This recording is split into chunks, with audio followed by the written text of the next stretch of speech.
ساڈے نبی دی زبان ساڈے واسطے قرآن، وہ زبان جس کو سب کن کی کنجی کہیں، اس کی نافذ حکومت پہ لاکھوں۔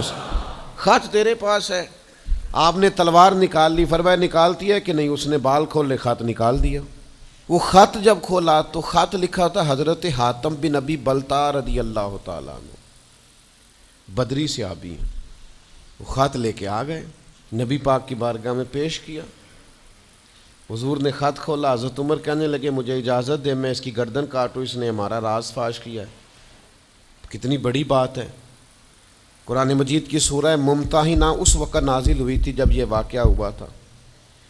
اللہ کے حبیب علیہ السلام نے فرمایا عمر ٹھہر جا، اتنی جلدی نہ کر، اس بندے کی وفات تو دیکھ، یہ بدر میں بھی تلوار لے کے ہمارے ساتھ گیا تھا، بدری صحابی ہے، اس کی وہ بات یاد رکھ کہ بدر کے مقام پر جب کہ بڑا مشکل تھا کافروں کے سامنے کھڑا ہونا، ان کی 1000 تعداد تھی اور مسلمان بڑی عددی طور پر اس کثرت کا شکار نہیں تھے، صرف 313 تھے۔ اس موقع پر ان کے ساتھ کھڑا ہونا کوئی آسان نہیں تھا، لیکن یہ پھر بھی ہمارے ساتھ گئے تھے۔ تو حضرت عمر رضی اللہ تعالیٰ عنہ جب چپ کر گئے تو اللہ نے قرآن نازل کیا، کہا اے ایمان والو یہودیوں اور عیسائیوں کو اپنا دوست نہ بتاؤ۔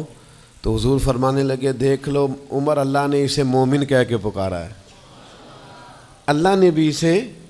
اب نبی کریم نے فرمایا بتاؤ یہ تم نے کیا کیا؟ تو عرض کی یا رسول اللہ صلی اللہ علیہ وسلم آپ میرا ظاہر باطن جانتے ہیں، جتنے بھی یہاں سے لوگ ہجرت کر کے مکے سے آئے ہیں نا، ان کا کوئی نہ کوئی رشتہ دار مکے میں ہے جو ان کے رشتہ داروں کا، بال بچوں کا، گھر والوں کا دھیان رکھتا، میرا وہاں کوئی بھی نہیں۔ اور مجھے پتا تھا آپ نے حملے کا ارادہ کر لیا ہے تو انشاءاللہ کامیابی اللہ نے مسلمانوں کو ہی دینی ہے، وہ کر کچھ نہیں سکتے۔ میں ان پر ایک احسان کرنا چاہتا تھا تاکہ وہ میرے بچوں کا اور میرے پیچھے گھر والوں کا تھوڑا خیال رکھیں، اتنی سی میری خواہش تھی۔ میرے نبی کریم نے ان کا عذر قبول کر لیا، فرمایا ٹھیک ہے آپ جو کہہ رہے ہیں بات ایسے ہی ہے، آپ کو اسلام کو نقصان نہیں پہنچانا چاہتے، آپ یہ چاہتے تھے کہ کوئی ایک نیکی ان پہ کر دی جائے تاکہ وہ آپ کے، تو اتنی بڑی بظاہر بات تھی لیکن حضور نے قبول کر لی۔ معنی کیا ہے کہ دوستوں کی پچھلی نیکیاں بھی یاد رکھنی چاہیے، ان کی پچھلی بھی خوبیوں اور پچھلے بھی معاملات کو تھوڑا یاد رکھنا چاہیے۔ ہم کیا کرتے ہیں؟ ہم کہتے ہیں جی اب وہ یہ نہیں کر رہا، بھئی تب کر رہا تھا نا، تو تب کی یاد کر لو، تب کی یاد رکھ لو، اس وقت کی آپ خیال کر لیں۔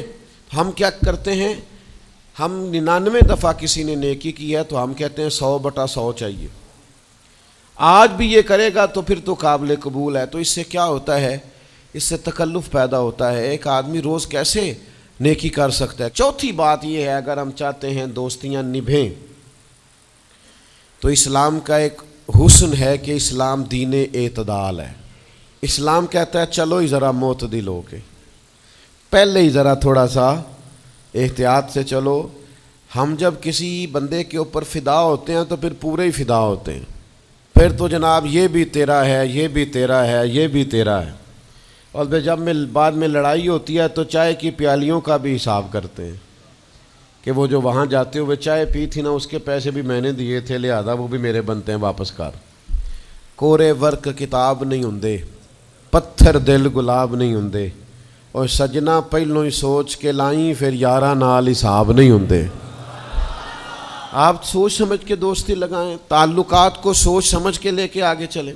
نبی پاک صلی اللہ علیہ وسلم نے فرمایا وقفے سے ملا کرو محبت بڑھتی ہے، تھوڑا نا وقفے سے ملا کرو، اس سے محبت بڑھے گی۔ یہ جو بہت وارفتگی ہے نا، بہت وارفتگی ہے، بہت جوش ہے، تو اس کا نتیجہ یہ نکلتا ہے کہ جتنی زور سے گیند دیوار سے لگتی ہے پھر اتنی زور سے ہی گیند واپس آتی ہے، اس کے نتائج ٹھیک نہیں نکلتے۔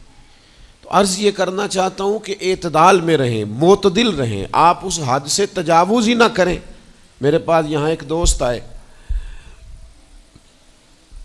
تو مجھے کہنے لگے جی میرا دوست بڑا اچھا تھا، بڑا نائس تھا، بڑا بہترین تھا، بڑا پیارا تھا، میرے ایک دوسرے دوست نے اسے خراب کر دیا۔ تو میں نے کہا وہ دوسرا دوست میں سمجھا نہیں، کہنے لگے یہ میرا پرانا دوست تھا جس نے اسے خراب کیا، اور جسے کیا ہے وہ